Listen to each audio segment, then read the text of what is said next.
Hello दोस्तों, कैसे हो आप सभी। कैसी चल रही है तैयारी। बहुत अच्छी तरीके से चल रही होगी। आज हम मेडिवल हिस्ट्री का फर्स्ट चैप्टर लेकर आए हैं और मेडिवल हिस्ट्री का ये फर्स्ट वीडियो है जिसमें हम क्या कवर करेंगे, भारत और भारत विश्व से आते हुए यूरोप को कवर करेंगे। तो चलिए क्लास को स्टार्ट करते हैं। भारत और विश्व में क्या हुआ था कि भारत विश्व के 18वीं, देखिए अगर आपको यहाँ पे दिख नहीं रहा है, थोड़ा सा यहाँ पे बल्ब मार रहा होगा ब्लर, तो उसमें आप बिल्कुल भी प्रॉब्लम ना लें क्योंकि यहाँ पर मैं वॉल्यूम का जो भी वर्ड वही लिखा हुआ है, ठीक है। तो ज्यादा अपने को प्रॉब्लम्स ना हो इसलिए मैं शब्द को डबल रिपीट करूंगा। भारत और विश्व, पहला हम समझते हैं भारत विश्व है क्या। भारत विश्व क्या है और भारत विश्व की ये जो हेडलाइन है ये किस लिए है, फिर हम समझेंगे यूरोप, फिर इसके आगे और चलेंगे। ऐसे ही क्लास को कवर करते हुए हम सारे टॉपिक कवर करेंगे मेडिवल हिस्ट्री का, यानी कि हम पूरा कवर करते हुए ही चलेंगे और पूरा मेडिवल हिस्ट्री को यानी कि मध्यकालीन भारत को पूरा कवर करेंगे। तो देखते हैं भारत और विश्व है क्या।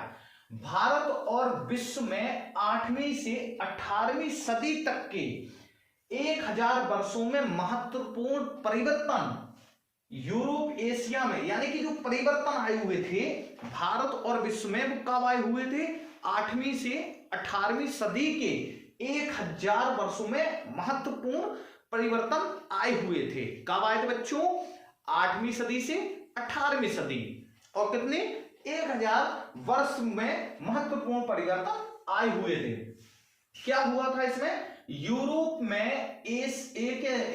में नई सामाजिक और राजनीतिक संरचनाएं पैदा हुई। क्या परिवर्तन आए इसमें से, जिसको हम मुख्य तथ्यों में जानने का प्रयास कर रहे हैं। क्या परिवर्तन थे, यूरोप एशिया में नई सामाजिक राजनीतिक संरचनाएं पैदा हुई। कौन कौन सी हुई संरचनाएं पैदा, राजनीतिक और कौन सी हुई थी बच्चों, सामाजिक। ये संरचनाएं पैदा हुई थी, किस में हुई थी, 8वीं से 18वीं सदी, जो कि 1000 वर्षों में महत्वपूर्ण परिवर्तन आए थे। उसी में क्या हुआ था, यूरोप एशिया में नई सामाजिक और राजनीतिक क्या हुआ था, ये संरचनाएं पैदा हुई थी, यानी कि आई हुई थी और नई बनाई हुई थी। लोगों के सोचने, इससे हुआ क्या, अब देखिए ये जो संरचनाएं आई हुई थी इनसे हुआ क्या, लोगों के सोचने। देखिए हमें क्या करना है, मेडिवल हिस्ट्री को समझ के पढ़ना है, ना कि रट के पढ़ना है। अगर रट के पढ़ना होता तो ये रखी हुई है बुक्स, इससे बस ये में है ऐसे खोला और ऐसे पढ़ा देता, क्या इसका कोई मतलब है क्या मतलब, आपने रट लिया और बस हो गया काम आपका, है ना। फिर इसके बाद क्या होगा, एग्जाम्स के टाइम पे जाएंगे फिर कहेंगे सर प्रेशर था इसलिए हमारा एग्जाम्स ठीक तरीके से नहीं हो पाया। इसीलिए जो भी टॉपिक है उसको बारीकी से गहराई से, जो मेन पॉइंट है ना उसको समझना है। हमें पूरा का पूरा नहीं पढ़ना है यार, हमें पूरा मेडिवल हिस्ट्री के एक एक डेफिनेशन को नहीं कवर करना है। हमें उन डेफिनेशन में लिखे हुए मेन पॉइंट है उनको अच्छे तरीके से समझना है कि यूरोपीय क्या थे और क्या संरचनाएं इसमें लागू हुई थी। 8वीं से 18वीं सदी जो कि 1000 वर्षों बाद महत्वपूर्ण परिवर्तन हुए थे, उनमें क्या परिवर्तन हुए थे, ये मैंने पॉइंट हुआ। अब आपने पूरी लाइन रट ली और सर ये क्या मैंने पॉइंट पढ़ा रहे हैं, तो हमें सिर्फ मेन पॉइंट देखने हैं कि वाकई में जो हेडलाइन है वो क्या है और क्या हमारे एग्जाम्स में आ सकते हैं, उन्हीं पर फोकस करना है और समझ के यूपीएससी निकालना है। ऐसा नहीं है कि बस रटने वाले, अगर पढ़ने वाला ही यूपीएससी निकालता तो आज हर एक 95 और 85 प्लस वाला बच्चा आईएएस आईपीएस होता, पर हालांकि नहीं होता है। 65 वाला बच्चा ही आईएएस बन पाता है। ज्यादातर आप परसेंटेज निकाल के देखना, 65 वाला बच्चा अधिकतर आपको आईएएस आईपीएस की लाइन में मिलेगा, और बाकी का 85 95 क्या होता है, जाता है किसी पैकेज में, तो किसी कंपनी में जॉब करेगा, कहीं यहां जॉब करेगा, कहीं वहां ठोकरें खाएगा। तो इसलिए समझ के पढ़ो, अच्छे तरीके से पढ़ो, ठीक है। तो हम क्या कर रहे हैं आगे कि इसमें क्या हुआ था कि सामाजिक और राजनीतिक संरचनाएं पैदा हुई। अब ये जो संरचनाएं पैदा हुई इनमें क्या हुआ कि लोगों के सोचने और जीने के ढंग पर प्रभाव पड़ा। इन जो राजनीतिक हुआ और क्या हुआ, सामाजिक। अब इनसे क्या हुआ कि लोगों के सोचने पर प्रभाव पड़ा, यार रहने पर प्रभाव पड़ा, ढंग तरीके से रहना है ना। तो इसमें लोगों के सोचने और जीने के ढंग पर बहुत ज्यादा प्रभाव पड़ा था।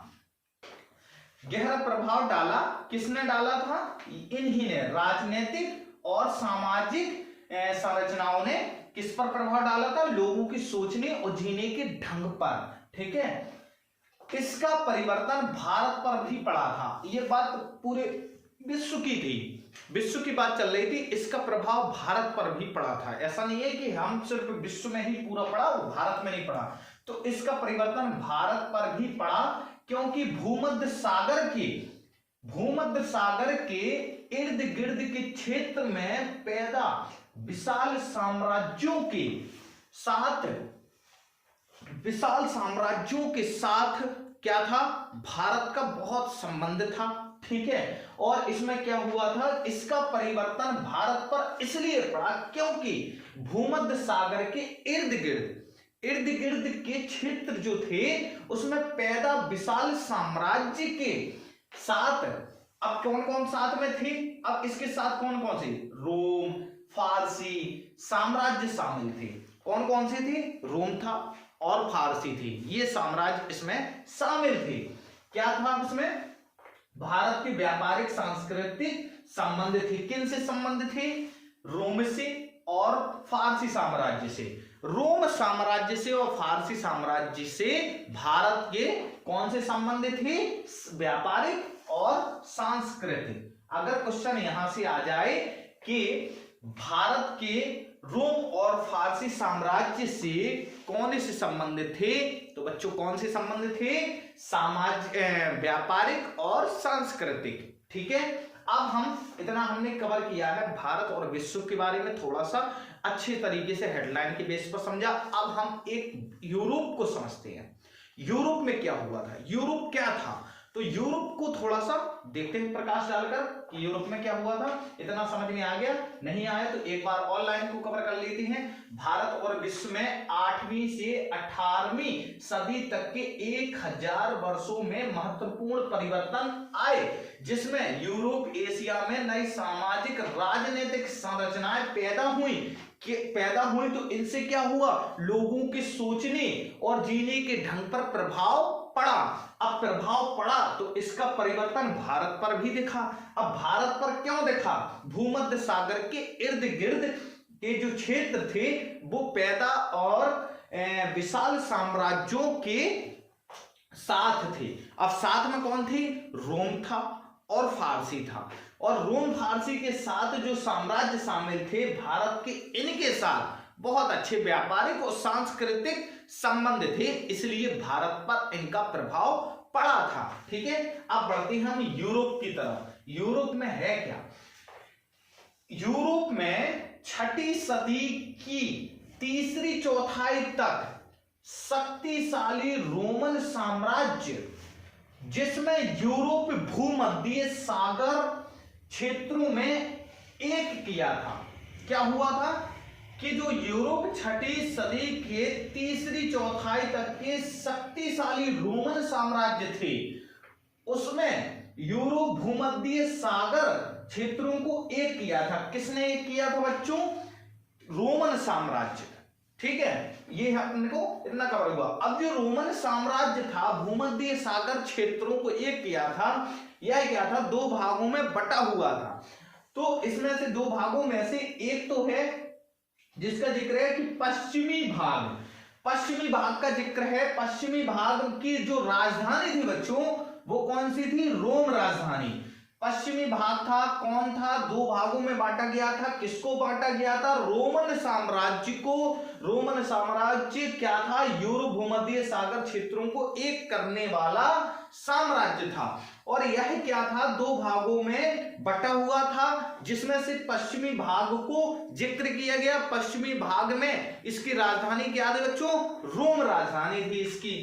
अब क्या था कि रूस पर क्या था?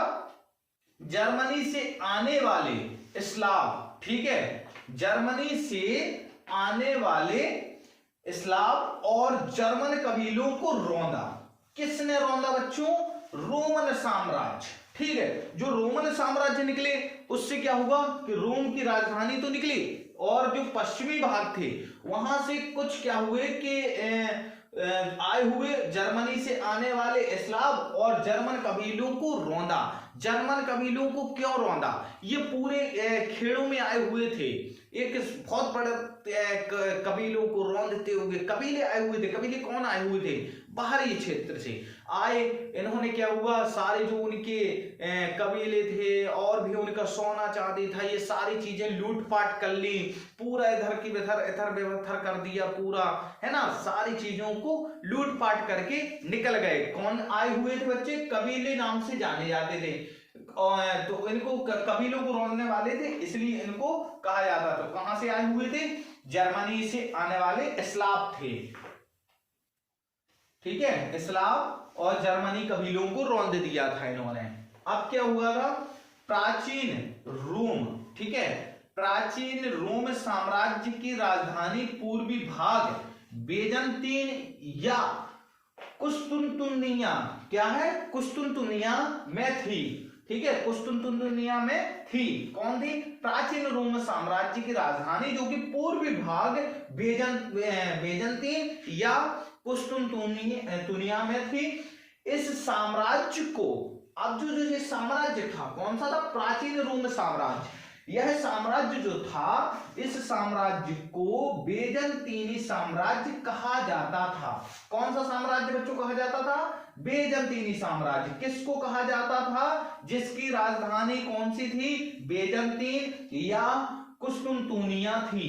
ठीक है, यह साम्राज्य कौन था? प्राचीन रोम साम्राज्य बोलते थे, और यह बेजंतीन साम्राज्य भी कहा जाता था। ठीक है, अब बेजंतीन साम्राज्य में क्या हुआ था कि पूर्वी यूरोप का अधिकांश जो भाग था वह क्या हुआ था कि साथ के भाग के साथ आधुनिक तुर्की, ठीक है, आधुनिक तुर्की और सीरिया, क्या हुआ था? आधुनिक तुर्की और सीरिया थे। कौन थे?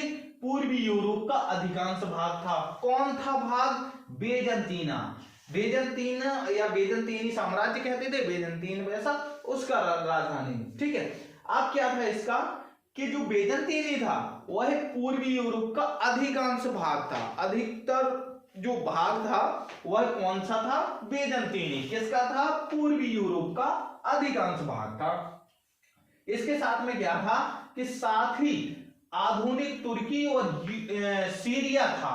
ठीक है, अब क्या था? मिस्र समेत उत्तरी अफ्रीका शामिल थे। किसके साथ में शामिल थे बच्चों? पूर्वी यूरोप के अधिकांश भाग में, और साथ में आधुनिक तुर्की, सीरिया, मिस्र समेत उत्तरी अफ्रीका भी शामिल थे। अब जो मिस्र था या फिर ये था, तो उत्तरी अफ्रीका थे, उसमें क्या था कि रोमन साम्राज्य की परंपराओं को जारी रखा।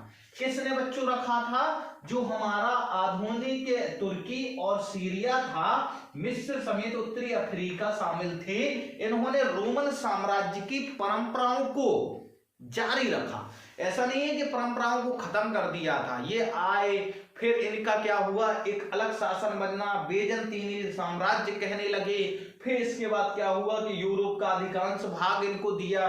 फिर इसके बाद साथ में इनके कौन आया? आधुनिक तुर्की आई, और सीरिया आया, मिस्र आया, समेत अफ्रीका आया। उत्तरी अफ्रीका के साथ हुआ। पर इन्होंने क्या किया कि साम्राज्य बनने के बाद भी रोमन साम्राज्य की परंपराओं को जारी रखा बच्चों। ठीक है, अब कब चलते हैं थोड़ा सा और आगे की लाइन की ओर कि पश्चिम के कैथोलिक चर्च, इसमें एक पश्चिम कैथोलिक चर्च था जो रोमन साम्राज्य के बाद की जो परंपराओं के बाद एक जिक्र है कि पश्चिम के कैथोलिक चर्च, जिसका मुख्यालय कौन था? रोम था। पश्चिम के कैथोलिक चर्च था जिसका मुख्यालय रोम था। अब चर्च का जिक्र क्यों? चर्च का जिक्र इसलिए था क्योंकि जो फारसी वगैरह थे और ये तुर्की थे, सीरिया थे, इनको एक धर्म के प्रति थे अपने, तो उनके चर्च का कैथोलिक था। पश्चिम के कैथोलिक चर्च था जिसका मुख्यालय रोम था। यह क्या था? अनेक मतभेद थे, मुख्यालय के अनेक मतभेद थे। ऐसा नहीं है कि यार मुख्यालय है उसमें एक ही है, सिर्फ क्या है, रोम मुख्यालय में अनेक मतभेद थे। ठीक है, पूर्व की चर्च, अभी तो ये पश्चिम की कैथोलिक चर्च थी और ये दूसरी है पूर्व की चर्च, यूनानी ऑर्थोडॉक्स चर्च कहते थे। जो पूर्वी चर्च थी, किसकी पूर्वी चर्च थी बच्चों? रोमन की, रोमन साम्राज्य की जो पूर्व की चर्च थी। पश्चिम के कैथोलिक चर्च को क्या कहते थे? रोम मुख्यालय था। और पूर्व की चर्च का यूनानी ऑर्थोडॉक्स चर्च कहते थे। इसको हम क्या कहते थे? यूनानी ऑर्थोडॉक्स चर्च। ऑर्थोडॉक्स चर्च किसको कहते थे? पूर्व की चर्च को। पश्चिम की जो कैथोलिक चर्च थी वो उसका रोम मुख्यालय था, इसके अनेक मतभेद थे। और पूर्व की चर्च को यूनानी ऑर्थोडॉक्स चर्च कहते थे। बेजंतीनी साम्राज्य एक विशाल और फलता फूलता साम्राज्य बन गया था। बेजंतीना साम्राज्य क्या हुआ कि बहुत फलता फूलता, उसने क्या किया कि सारी जगह से इधर लड़ाई हुई, उधर को जीता, इधर से हुआ लूटपाट हुई, सारी चीजें हुई, जीतता चला गया और फिर एक बहुत बड़ा विशाल साम्राज्य बन गया। बेजंतीना साम्राज्य बहुत बड़ा एक साम्राज्य बन चुका था। फिर इसके बाद क्या हुआ कि पश्चिमी, अब जो बीजंतीनी थी, बीजंतीनी साम्राज्य का पश्चिमी रोमन साम्राज्य के पतन के बाद अब हुआ इसका काम। पश्चिमी रोमन साम्राज्य के पतन के बाद भी एशिया के साथ व्यापार जारी रखा। देखिए आप बच्चों, क्या हुआ?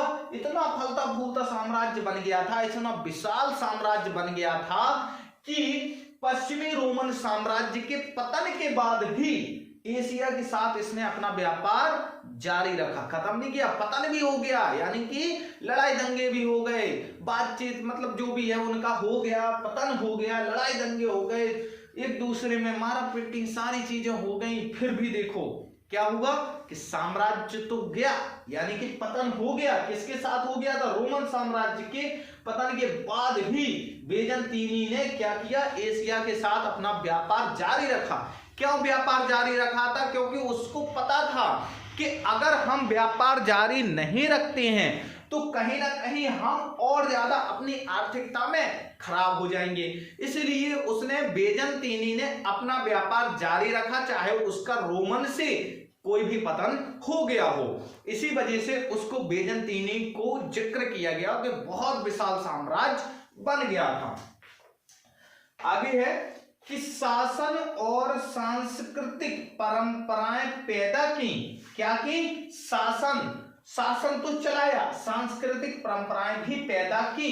अधिकांश को अरबों ने, अब क्या होगा? जो परंपराएं पैदा की, ठीक है, जो शासन पैदा किया, तो अधिकांश ने क्या किया? जो अधिकांश अरब थे, अरब भी थे, उनका तो क्या था कि अरब थे इसमें सबरे, जो भी बेजंतीनी में थे साम्राज्य में, वो कौन थे? अरब थे। तो अधिकांश अरबों ने बाद में अपनाया, किसको अपनाया? इस शासन को। जो किसने बनाया? बेजंतीनी ने, ठीक है। उसको कब अपनाया? बाद में अपनाया। क्यों बाद में अपनाया? इसलिए अपनाया था क्योंकि सीरिया और मिस्र के बीच इनकी लड़ाई चल रही थी, इनका युद्ध चल रहा था, इनका झगड़ा चल रहा था, है ना। क्यों अपनाया था? अगर जिक्र हो जाए तो आपको क्या करना है कि सीरिया और मिस्र को झगड़ा चलने के बावजूद, यानी कि झगड़ा चल रहा था, इसलिए उन्होंने इसको बाद में अपनाया।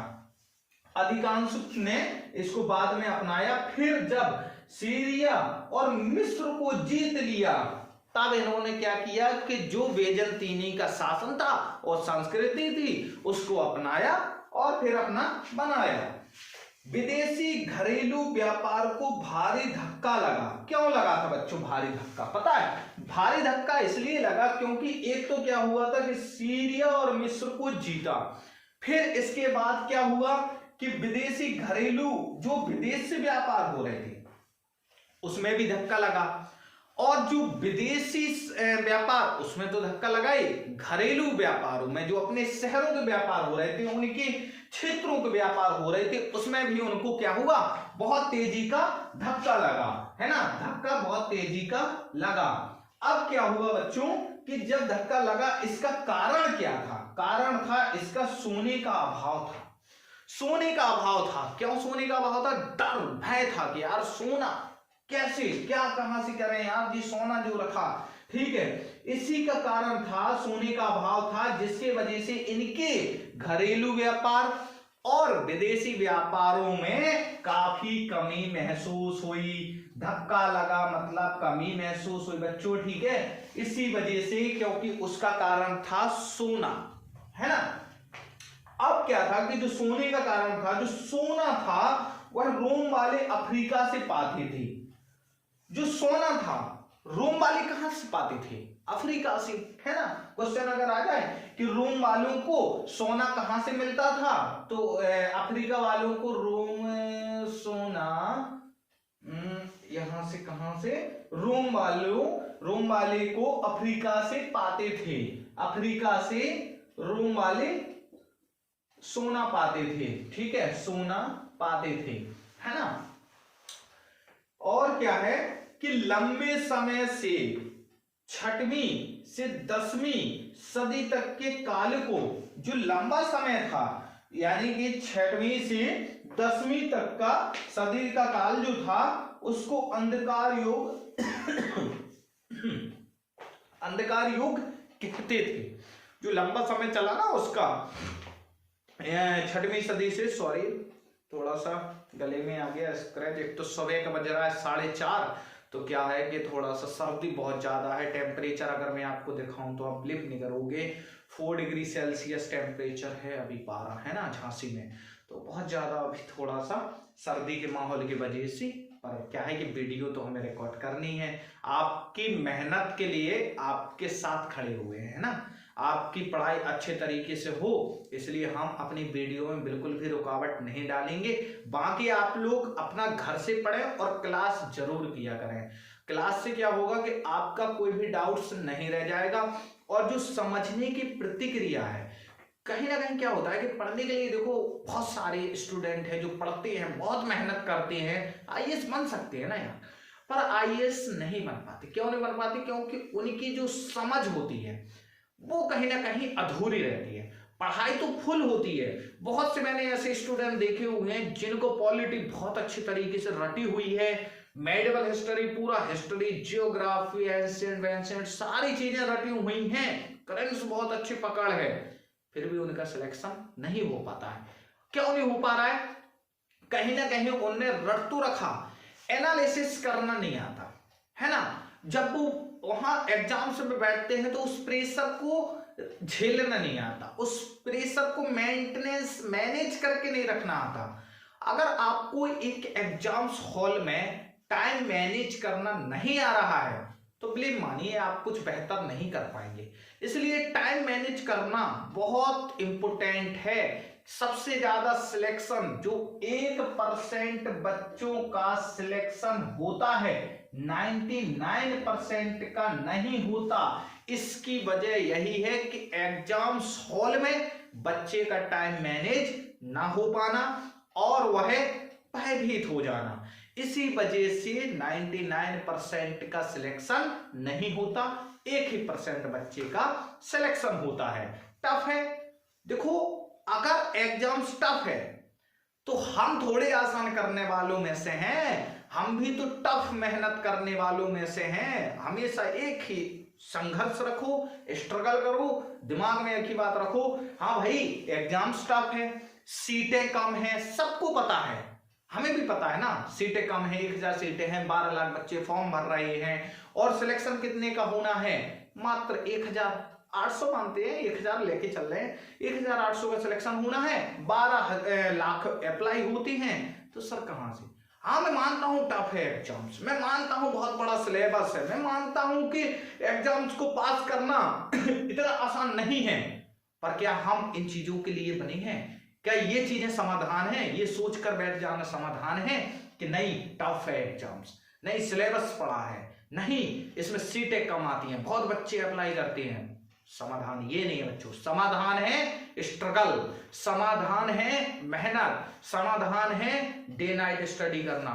इसलिए बिल्कुल भी पीछे नहीं हटना है। आप सभी को ये बिल्कुल दिमाग से निकाल दीजिए कि सीट कम है, सिलेबस बड़ा है, या फिर बहुत सारे बच्चे अप्लाई करते हैं। ये सारी चीजों को अपने से इतना दूर रखो कि दूर दूर तक ये चीजें आपके ब्रेन में ना दिखे। ठीक है, मेहनत करो, सिलेक्शन आपका होगा। हाँ, तो स्टडी का कहां चल रहा था कि विदेशी घरेलू व्यापार को भारी धक्का लगा था। इसका कारण था सोने का अभाव। रोम वाले अफ्रीका से सोना पाते थे। क्या था, समय के बाद लगा। अब क्या हुआ था कि लंबे समय से 6वीं से 10वीं सदी तक के काल को अंधकार युग कहते थे। यहां से क्वेश्चन थोड़ा सा बन सकता है कि जो लंबा समय चला हुआ था विश्व और भारत के बीच में, 6वीं सदी से 10वीं सदी के बीच में, उस युग को क्या कहा जाता था? तो उसको क्या कहते थे? अंधकार युग। ये कहीं ना कहीं अंधकार में डला हुआ युग था, किसी को समझ नहीं आ रहा था क्या करना था, इसलिए इसको अंधकार युग कहते थे। बहुत सी चीजें थी ऐसी जो समझ में नहीं आती थी। समझ में आना कब से स्टार्ट हुआ? 8वीं से 18वीं सदी के बीच में। ठीक है, यह कृषि के प्रसार का काल भी था। इसमें क्या किया जाता था? कृषि का प्रसार ज्यादा था, कृषि ज्यादा की जाती थी। अंधकार युग में कृषि सबसे ज्यादा होती थी। अगर क्वेश्चन आ जाए कहीं पर, ऐसे बहुत से रेलवे बोर्ड एग्जाम्स हैं, एसएससी लेवल के एग्जाम्स हैं, या बैंकिंग लेवल के एग्जाम्स हैं, या फिर स्टेट लेवल के एग्जाम्स हैं, उसमें क्वेश्चन आ जाता है कि अंधकार युग में कौन से व्यापार को सबसे ज्यादा प्रसार था? तो वो था हमारा कृषि प्रसार काल कहते थे। ठीक है, और ये हमारा मेडिवल हिस्ट्री का, यानी कि हमारा मध्यकालीन भारत का विश्व और भारत कवर हुआ और यूरोप भी कवर हुआ।